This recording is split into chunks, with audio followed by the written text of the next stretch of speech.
right, we have some seriously good deals on this one, ladies and gentlemen, and welcome back to Flippin' Friday, episode numero cuatro. Today's build I paid $766 for, but this is going to be yet another high profit yield flipping gaming PC. So hopefully you guys are ready. Let's get into it.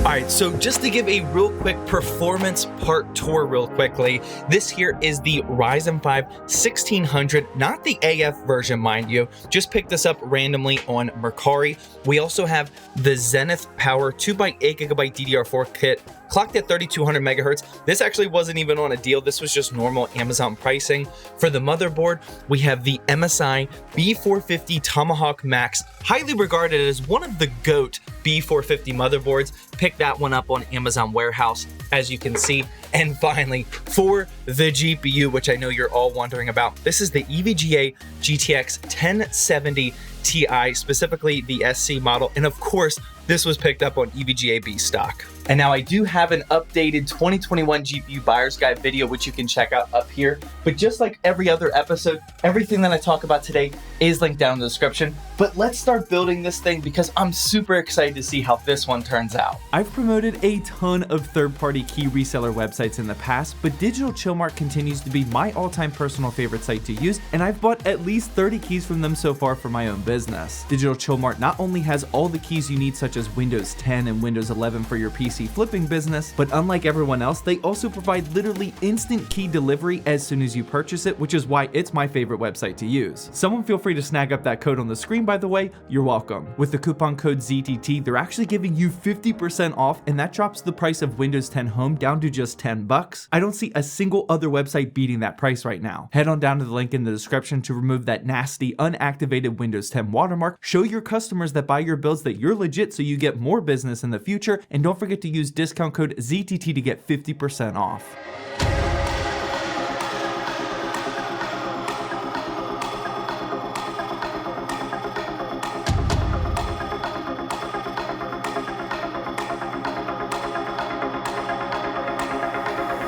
So we just got the 1600 in, and honestly, I didn't even know this. I probably have this in my notes, but this is actually the 1600 AF, which is a very pleasant surprise. The 1600F is definitely a beefier CPU than just the normal 1600 AE. Now, I did pay $95 for this on Mercari. I would have liked to see that a little bit cheaper. We all remember the days when 1600 AFs were brand new for $85 on Amazon. This still isn't that bad of a start for a flipping PC, but you can do a little bit better, especially if you find one of those CPU and motherboard combos on Mercari, like I've been doing with the other previous Flippin' Friday episodes. And we might as well highlight this motherboard while we're talking about it. Like I said, this is the B450 Tomahawk Max 2. Absolutely a great performing B450 motherboard. I picked these up on Amazon Warehouse for $52, and that deal was so good that I actually bought 4 of them, and this is finally the last one that I'm using. So for the total of what, less than $150, we do have the 1600 AF and one of the best motherboard options out there. Pretty good combo and definitely a good start to Flippin' Friday episode numero cuatro.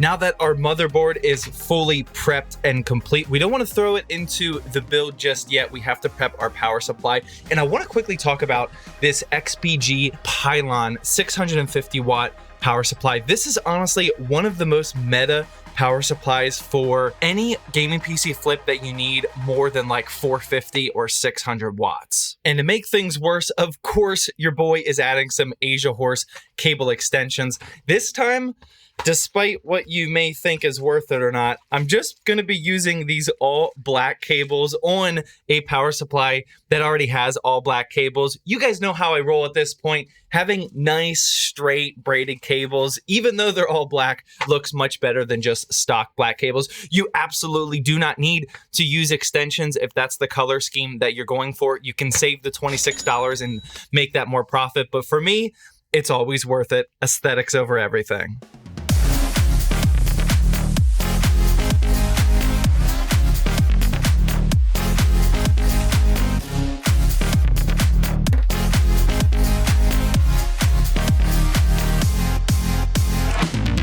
So I just removed the back panel for this DIYPC case, and I almost had, well, I'm still kind of having a heart attack, I'm not gonna lie. The amount of room here for cable management is, I mean, there is none. This is just, I don't know what I'm gonna do. We do have a full PSU basement down here, but look at this obnoxious amount of cables, especially with the cable extensions. I probably didn't make the smartest move using cable extensions with a case like this.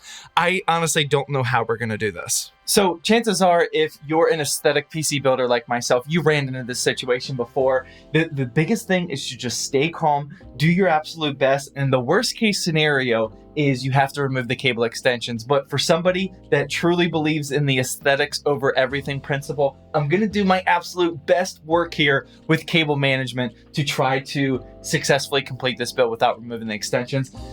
I don't know if I'm gonna get this done or not though.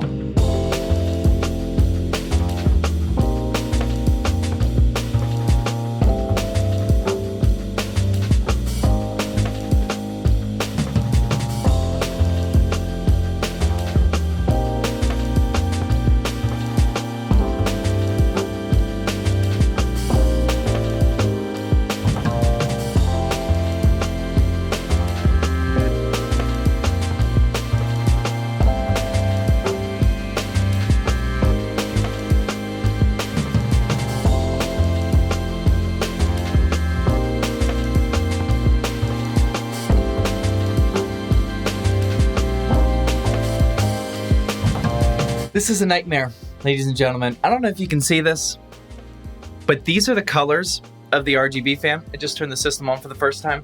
Just now realizing that these RGBs are not controllable. Not only can you not plug it into your motherboard and get full control, there's no remote control, there's no button. The reset switch just goes to the actual motherboard. And this is the only color that these RGB fans go. Look what my phone, like this is what it's supposed to look like. Hopefully you can see this here. The biggest thing is to just stay calm, do your absolute best. Like that's a nice purple and bluish color, and that was honestly the color scheme that I was gonna go for with this RGB fans. But obviously that is not this. Look at that. That is absolutely a terrible color. That's so disgusting. Man, I don't know, guys. I'm not liking the look of this, like, stay calm. This looks like like an elementary school kid just like went and like tried to color something in with every color possible. It just doesn't look good. I would love to just be done with the build. Everything is nice and black on the outside, but with a build like this, the aesthetics are 100% relying on the RGB and the case aesthetic. So we're gonna have to take a little tour over here, guys, and we're gonna have to dip into the profits for the first time of a Flippin' Friday episode. Here's a sneak peek at the Flippin' Friday episode number 5 build, and I don't know what else to do. The biggest thing is to just stay calm, stay calm. I don't know what else to do, guys. Do your absolute best. I think we just have to get a 5-pack of up here RGB fans and do a little backtracking, uninstall these fans and all the cable management that I just spent a lot of time on, and we're gonna have to make things right. And unfortunately, stuff like this definitely happens, especially when you want to experiment with new cases. This is from DIYPC. It's like the Rainbow Flash something, something, something. And I just took a second look at the reviews, and I'm seeing a lot of people say that they like the RGBs, but they're liking the RGBs for different models of this. And depending on which model you get, the color scheme is a little bit differently. So I didn't see a single review with a picture of somebody with these RGBs saying that they like them, but I always like to try new cases for you guys. I could just keep using the same meta cases over and over again, but obviously I don't want to do that. I want to change my thumbnails and whatnot and just have different looking PCs. And we tried to do that today. I'm realizing that I should probably not continue with this mindset, but let's get these up here RGB fans installed, man. And this is just gonna add like another half hour to this build, unfortunately, but hopefully you guys are still along for the ride.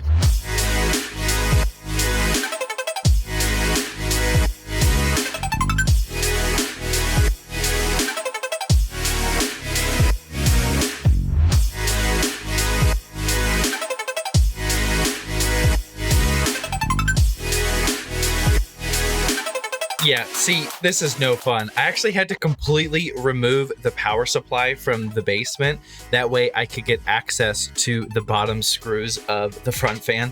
But all of the fans are physically removed from the case. Now I have to actually undo all of the cable management that I spent all that time on. That way I can pull the entire fan out and then reinstall these up here fans.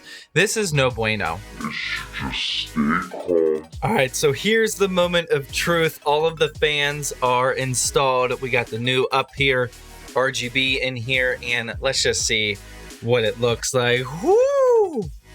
There you go, ladies and gentlemen. Oh, that looks so much better. And because it is the up here kit, we can easily use the remote control here, and honestly we can make it any color we want to. I'm not a big fan of any of the actual like RGB color combinations with this specific set of up here fans.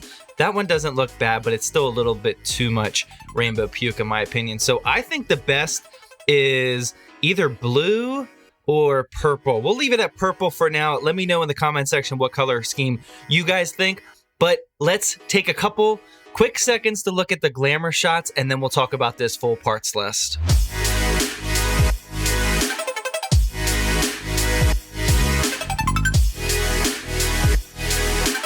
So here you have the full parts list, which would have totaled $766, like I've been saying in the intro. But since we had to throw in that extra $30 up here RGB fan kit, that brings us to almost $800. And my original selling plan was going to be $950 for an almost $200 profit. I don't think I can sneak this up to $1,000, because once you get to those $1,000 builds, you really should probably have something bigger, especially in the CPU department, than something like a 1600 AF. That 1070 Ti is definitely going to hold us strong and allow us to at least be up there in the 900s. But because of that up here RGB debacle, we're going to have to settle for just a little bit less profit this week for this episode and get around that $150 profit mark. And then just like Flippin' Friday episode numero tres, I had Sam whip up a quick benchmarking run. So here's 9 games plus 3D Mark time spike, just so you can quickly see how a system like this can perform, which remember, it'll definitely increase your chances, or at least speed up the process of selling your gaming PC flips if you can show to your customers or potential buyers what kind of performance they should expect. So as you can see from the chart, I do think that this is still delivering some serious value despite me paying almost $800 for it. I don't think that this one specifically is going to take a long time to sell, especially with that 1070 Ti,